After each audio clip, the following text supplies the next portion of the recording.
दुर्गा सप्तशती पाठ अध्याय 4। इस अध्याय में इंद्रादि देवताओं द्वारा देवी की स्तुति का वर्णन किया गया है। ऋषि कहते हैं, अत्यंत पराक्रमी दुरात्मा महिषासुर तथा उसकी दैत्य सेना के देवी के हाथ से मारे जाने पर इंद्र आदि देवता प्रणाम के लिए गर्दन तथा कंधे झुकाकर उन भगवती दुर्गा का उत्तम वचनों द्वारा स्तवन करने लगे। उस समय उनके सुंदर अंगों में अत्यंत हर्ष के कारण रोमांच हो आया था। देवता बोले, संपूर्ण देवताओं की शक्ति का समुदाय ही जिनका स्वरूप है तथा जिन देवी ने अपनी शक्ति से संपूर्ण जगत को व्याप्त कर रखा है, समस्त देवताओं और महर्षियों की पूजनीय उन जगदम्बा को हम भक्ति पूर्वक नमस्कार करते हैं। वे हम लोगों का कल्याण करें। जिनके अनुपम प्रभाव और बल का वर्णन करने में भगवान शेषनाग, ब्रह्मा जी तथा महादेव जी भी समर्थ नहीं हैं। वे भगवती चंडिका संपूर्ण जगत का पालन एवं अशुभ भय का नाश करने का विचार करें।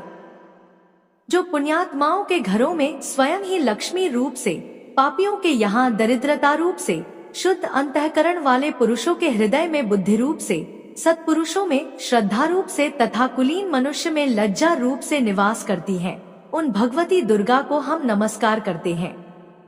देवी, आप संपूर्ण विश्व का पालन कीजिए। देवी, आपके इस अचिंत्य रूप का, असुरों का नाश करने वाले भारी पराक्रम का तथा समस्त देवताओं और दैत्यों के समक्ष युद्ध में प्रकट किए हुए आपके अद्भुत चरित्रों का हम किस प्रकार वर्णन करें। आप संपूर्ण जगत की उत्पत्ति में कारण हैं। आप में सत्वगुण, रजोगुण और तमोगुण ये तीनों गुण मौजूद हैं, तो भी दोषों के साथ आपका संसर्ग नहीं जान पड़ता।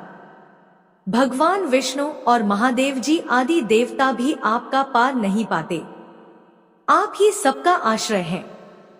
यह समस्त जगत आपका अंशभूत है, क्योंकि आप सबकी आदिभूत अव्याकृता परा प्रकृति है। देवी, संपूर्ण यज्ञों में जिसके उच्चारण से सब देवता तृप्ति लाभ करते हैं, वह स्वाहा आप ही है।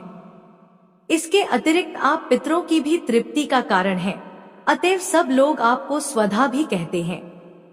देवी, जो मोक्ष की प्राप्ति का साधन है, अचिंत्य महाव्रत स्वरूपा है, समस्त दोषों से रहित, जितेंद्रिय, तत्व को ही सार वस्तु मानने वाले तथा मोक्ष की अभिलाषा रखने वाले मुनिजन जिसका अभ्यास करते हैं, वह भगवती परा विद्या आप ही है।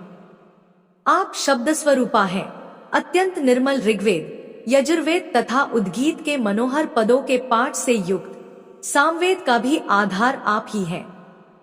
आप देवी त्रयी अर्थात तीनों वेद और भगवती छहों ऐश्वर्यों से युक्त हैं। इस विश्व की उत्पत्ति एवं पालन के लिए आप ही वार्ता अर्थात खेती एवं आजीविका के रूप में प्रकट हुई हैं। आप संपूर्ण जगत की घोर पीड़ा का नाश करने वाली हैं। देवी, जिससे समस्त शास्त्रों के सार का ज्ञान होता है, वह मेधा शक्ति आप ही है। दुर्गम भवसागर से पार उतारने वाली नौका रूप दुर्गा देवी भी आप ही है। आपकी कहीं भी आसक्ति नहीं है। कैटभ के शत्रु भगवान विष्णु के वक्ष स्थल में एकमात्र निवास करने वाली भगवती लक्ष्मी तथा भगवान चंद्रशेखर द्वारा सम्मानित गौरी देवी भी आप ही हैं। आपका मुख मंद मुस्कान से सुशोभित, निर्मल पूर्ण चंद्रमा के बिंब का अनुकरण करने वाला और उत्तम सुवर्ण की मनोहर कांति से कमनीय है, तो भी उसे देखकर महिषासुर को क्रोध हुआ और सहसा उसने उस पर प्रहार कर दिया। यह बड़े आश्चर्य की बात है। देवी, वही मुख जब क्रोध से युक्त होने पर उदय काल के चंद्रमा की भांति लाल और तनी हुई भौहों के कारण विकराल हो उठा, तब उसे देखकर जो महिषासुर के प्राण तुरंत नहीं निकल गए, यह उससे भी बढ़कर आश्चर्य की बात है, क्योंकि क्रोध में भरे हुए यमराज को देखकर भला कौन जीवित रह सकता है। देवी, आप प्रसन्न हो। परमात्मा स्वरूपा आपके प्रसन्न होने पर जगत का अभ्युदय होता है और क्रोध में भर जाने पर आप तत्काल ही कितने कुलों का सर्वनाश कर डालती हैं। यह बात अभी अनुभव में आई है, क्योंकि महिषासुर की यह विशाल सेना क्षण भर में आपके कोप से नष्ट हो गई है।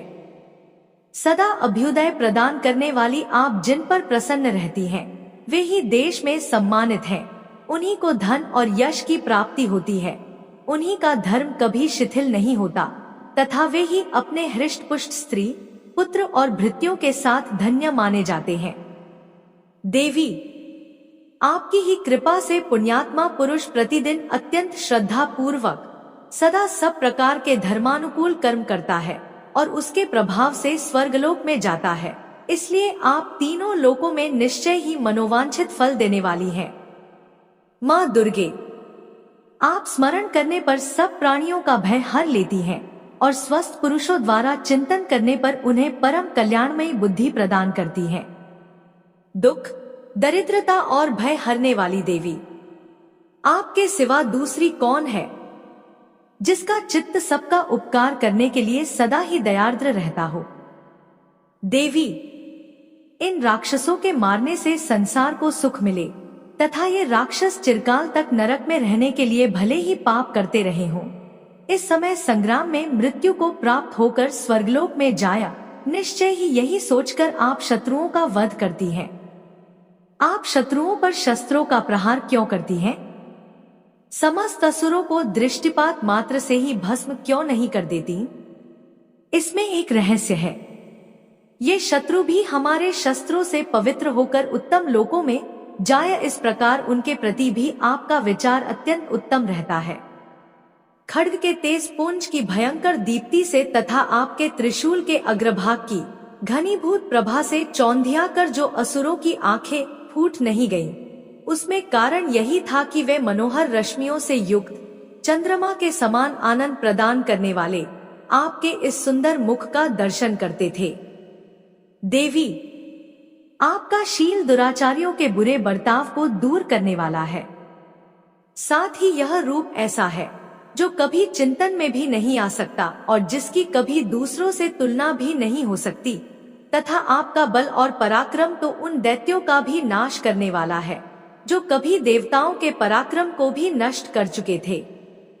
इस प्रकार आपने शत्रुओं पर भी अपनी दया ही प्रकट की है। वरदायिनी देवी, आपके इस पराक्रम की किसके साथ तुलना हो सकती है, तथा शत्रुओं को भय देने वाला एवं अत्यंत मनोहर ऐसा रूप भी आपके सिवा और कहाँ है। हृदय में कृपा और युद्ध में निष्ठुरता, ये दोनों बातें तीनों लोकों के भीतर केवल आप में ही देखी गई है। मात, आपने शत्रुओं का नाश करके इस समस्त त्रिलोकी की रक्षा की है। उन शत्रुओं को भी युद्ध भूमि में मारकर स्वर्गलोक में पहुंचाया है तथा उन्मत्त दैत्यों से प्राप्त होने वाले हम लोगों के भय को भी दूर कर दिया है। आपको हमारा नमस्कार है। देवी, आप शूल से हमारी रक्षा करें। अंबिके, आप खड्ग से भी हमारी रक्षा करें तथा घंटा की ध्वनि और धनुष की टंकार से भी हम लोगों की रक्षा करें। चंडिके, पूर्व, पश्चिम और दक्षिण दिशा में आप हमारी रक्षा करें तथा ईश्वरी, अपने त्रिशूल को घुमाकर आप उत्तर दिशा में भी हमारी रक्षा करें। तीनों लोकों में आपके जो परम सुंदर एवं अत्यंत भयंकर रूप विचरते रहते हैं, उनके द्वारा भी आप हमारी तथा इस भूलोक की रक्षा करें। अंबिके, आपके करपल्लवों में शोभा पाने वाले खड्ग, शूल और गदा आदि जो अस्त्र हों, उन सबके द्वारा आप सब ओर से हम लोगों की रक्षा करें। ऋषि कहते हैं, इस प्रकार जब देवताओं ने जगतमाता दुर्गा की स्तुति की और नंदनवन के दिव्य पुष्पों एवं गंधचंदन आदि के द्वारा उनका पूजन किया, फिर सबने मिलकर जब भक्ति पूर्वक दिव्य धूपों की सुगंध निवेदन की, तब देवी ने प्रसन्नवदन होकर प्रणाम करते हुए सब देवताओं से कहा। देवी बोली, देवताओं, तुम सब लोग मुझसे जिस वस्तु की अभिलाषा रखते हो उसे मांगो। देवता बोले, भगवती ने हमारी सब इच्छा पूर्ण कर दी, अब कुछ भी बाकी नहीं है, क्योंकि हमारा यह शत्रु महिषासुर मारा गया। महेश्वरी, इतने पर भी यदि आप हमें और वर देना चाहती हैं, तो हम जब जब आपका स्मरण करें तब तब आप दर्शन देकर हम लोगों के महान संकट दूर कर दिया करें तथा प्रसन्नमुखी अंबिके। जो मनुष्य इन स्तोत्रों द्वारा आपकी स्तुति करे, उसे वित्त समृद्धि और वैभव देने के साथ ही उसकी धन और स्त्री आदि संपत्ति को भी बढ़ाने के लिए आप सदा हम पर प्रसन्न रहें। ऋषि कहते हैं, राजन, देवताओं ने जब अपने तथा जगत के कल्याण के लिए भद्रकाली देवी को इस प्रकार प्रसन्न किया, तब वे तथास्तु कहकर वहीं अंतर्ध्यान हो गई। भूपाल। इस प्रकार पूर्व काल में तीनों लोकों का हित चाहने वाली देवी जिस प्रकार देवताओं के शरीरों से प्रकट हुई थी, वह सब कथा मैंने कह सुनाई। अब पुनः देवताओं का उपकार करने वाली वे देवी दुष्ट दैत्यों तथा शुंभनिशुंभ का वध करने एवं सब लोगों की रक्षा करने के लिए गौरी देवी के शरीर से जिस प्रकार प्रकट हुई थी, वह सब प्रसंग मेरे मुंह से सुनो। मैं उसका तुमसे यथावत वर्णन करता हूँ। इस प्रकार श्री मार्कंडेय पुराण में सावर्णिक मनवंतर की कथा के अंतर्गत देवी महात्म्य में शक्राद स्तुति नामक चौथा अध्याय पूरा हुआ। जय माता रानी है माँ भगवती, आप अपनी कृपा दृष्टि अपने सभी भक्तों पर बनाए रखिएगा। मिलते हैं कल नए अध्याय के साथ। तब तक के लिए जय श्री कृष्णा, राधे राधे।